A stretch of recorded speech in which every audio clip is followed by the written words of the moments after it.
today I'm filming my number 2 tip for healing functional neurological disorder from somebody who did it. I'm going to do it in vertical form so I can put it over on TikTok where I have more followers. I also post free education on YouTube, and I'm making this series specifically for my Facebook group, for the newbies who join my Facebook group, which is called Functional Neurological Disorder, FND, Recovery Community, and we have both a private, which is bigger, and a public one if you want to join us. So this I'm going to auto post every week for the newbies. It comes from volume 2 of my FND Recovery Guide series, which is backed by 725 sources, as well as my own lived experience healing from being an invalid to about 95%. So this is my number 2 tip. And I'm just going to read it straight from the book for you guys. This is in chapter 9 of volume 2. 2 tanks. When I was a girl, I used to mow the lawn with a zero-turn mower that had 2 gas tanks. If the first one ran dry, I could flip a switch and run on reserve tank long enough to make it back to the garage where we stored extra fuel. By the way, guys, I'm sorry that it's going to shake and flash light. We're on the way over to our dog kennel, and this is when I have time to film, so I'm just gonna knock it out.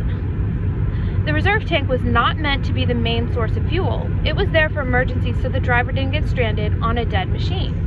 So basically a lawnmower has 2 tanks, main and reserve, and it's just, the reserve is just there to stop you from getting stranded. Your body works in much the same way. You have 2 tanks of energy, a main tank and a reserve. The main tank carries about 40% of your total capacity and is meant for everyday life. The reserve is there for emergencies. A healthy person can feel tired, rest, and restore before he ever needs to run on reserves. I often forced myself to keep running on reserve energy, and then I got FND. When someone pushes too hard for too long, those reserves get used up and the body eventually refuses to keep going. So how do we flip the switch in our bodies from main tank to reserve tank? Unlike the lawnmower, bodies do this automatically. When your survival response, fight, flight, fawn, or freeze, activates, the body taps into reserve energy. That is normal and a good in a moment of crisis, but here's the thing. In FND, the amygdala is overactive. I explained that to you guys in my number 1 tip, which I posted yesterday over on YouTube, and my YouTube handle is @RealAlyssaBlack. You can go check it out if you want to. And also on TikTok, I'm available @RealAlyssaBlack. That's where I'm going to be posting this one. Anyway, the amygdala is overactive. It flips the switch way too often, and because we spend so much time with an activated survival response, FND allows us to drain the reserve tank too, not just the main tank like a healthy person. That is why FND fatigue feels different. A healthy person may feel tired and rest when he has used only 30% of his total energy, maintaining his full reserve tank and topping up his everyday tank. Someone with FND might not rest until he's used 90% of his total energy because adrenaline squeezes out the last drops. By the time symptoms hit, both tanks are nearly empty. Later in this chapter, I will show you how to refill on purpose. For now, keep a picture of that 2-tank mower in your head.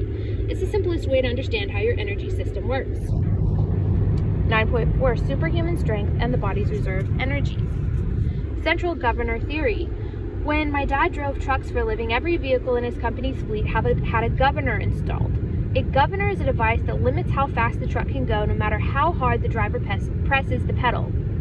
Even if the engine could roar past 70 miles an hour, the governor cut off the fuel supply to keep the truck safe and prevent accidents. Your brain has something similar. It's called the central governor. Instead of limiting speed, it limits how much of your energy and strength you can use at once. 40% reserve explanation. Most of the time, we're only allowed to tap into about 40% of our potential. The rest is kept in reserve. This is not an exact number, but it is easy to remember. The governor is there to keep us from hurting ourselves in any number of ways, tearing muscles, collapsing from exhaustion, and more. But under extreme stress, lifting a car off a child, fighting off an attacker, or running for your life, the governor raises the speed limit. The body unlocks hidden reserves for survival.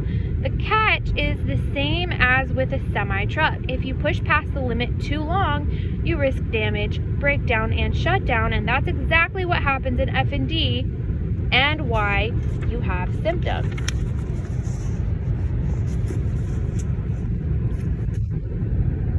And there's a little picture of, you can picture, this is how much energy you're supposed to actually use, and you shouldn't be dipping down here very much, but when you have F&D, you're constantly dipping down here because the adrenaline and stuff lets you dip down in here. All right, let's keep reading. Humans performing unnatural feats of strength. In life or death situations, ordinary people sometimes perform extraordinary feats of strength. These events, often called hysterical strength, include classic stories of parents lifting vehicles off trapped children or individuals fighting off large animals to survive.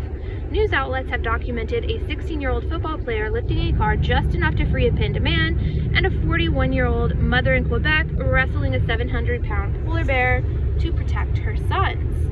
Such bursts of power are rare and brief, but they reveal that the human body is capable of far more than it usually allows. Researchers cannot ethically recreate true life or death danger in a lab, so much of the evidence comes from eyewitness accounts and news reports. Still, the consistency of these stories suggests a genuine effect rooted in the body's built-in survival systems. How fight or flight unlocks reserve energy. When a person faces an immediate threat, the body's fight or flight response takes over. This rapid reaction begins in the amygdala, the brain's fear center, which signals the sympathetic nervous system and adrenal glands to prepare for action. A surge of stress hormones floods the bloodstream and primes the body for survival. Adrenaline, epinephrine, increases heart rate and lung capacity, sending more oxygen to the muscles and sharpening focus. Cortisol releases extra glucose from the body's stores, delivering quick fuel to both muscles and brain. Endorphins dull pain signals, allowing a person to push past his normal limits. Together, these changes create a temporary boost in strength, stamina, and alertness. It is as though the body unlocks an emergency energy tank that is usually kept sealed off, reserved only for moments when survival is on the line. How much strength is really in reserve? Studies show that your body doesn't use all of your muscle fibers at once. The brain only turns on some of them, adding more little by little when you need extra strength. This protects your muscles from damage, but it also means you normally only use part of your full muscle power. Inoka and Duchateau, 2008 and 2017. This protects the body from tearing itself apart. Sapolsky, 2004. Tim Noakes' central governor model suggests the brain subconsciously regulates muscle output to maintain safety. Noakes, 2012. In emergencies, the stress response triggers the release of adrenaline, which increases heart rate, blood flow, and muscle readiness to help the body react quickly. Harvard Health Publishing, 2019. Training makes a big difference. People are not trained may only use part of their strength. With practice, athletes can use more of their muscles, but even the best lifters can't reach 100%. The body always keeps some strength in reserve for safety. And you guys can see the name of that study right there. That looks hard to pronounce. Not even going to try. Aftermath. Why we can't always use full strength. If this hidden power makes us stronger, why not use it all the time? Because it comes with a steep cost. Bursts of hysterical strength last only minutes and often leave torn muscles, damaged joints, and total exhaustion. Rapel, 2019. Prolonged fight or flight activation is also harmful. The stress response is designed for acute crisis, not continuous activation. Chronic stimulation of the hypothalamic pituitary adrenal axis leads to excessive cortisol release, which can deplete reserves and cause long-term damage. McEwen, 2007. Hans Seely's research on stress showed that repeated crises eventually push the body into exhaustion where recovery becomes difficult. Seely, 1950, and that's what's happening in F&D.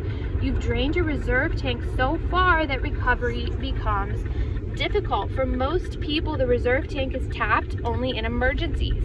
For those with F&D, the brain survival system is often stuck in the on position. The governor is overridden far too often, leaving reserves drained and symptoms raging. And you guys, I am so sorry, but my time for recording is running out. We're almost at our kennel, so I'm gonna have to pick this up tomorrow and we'll do a part 2 of my second tip to healing FND.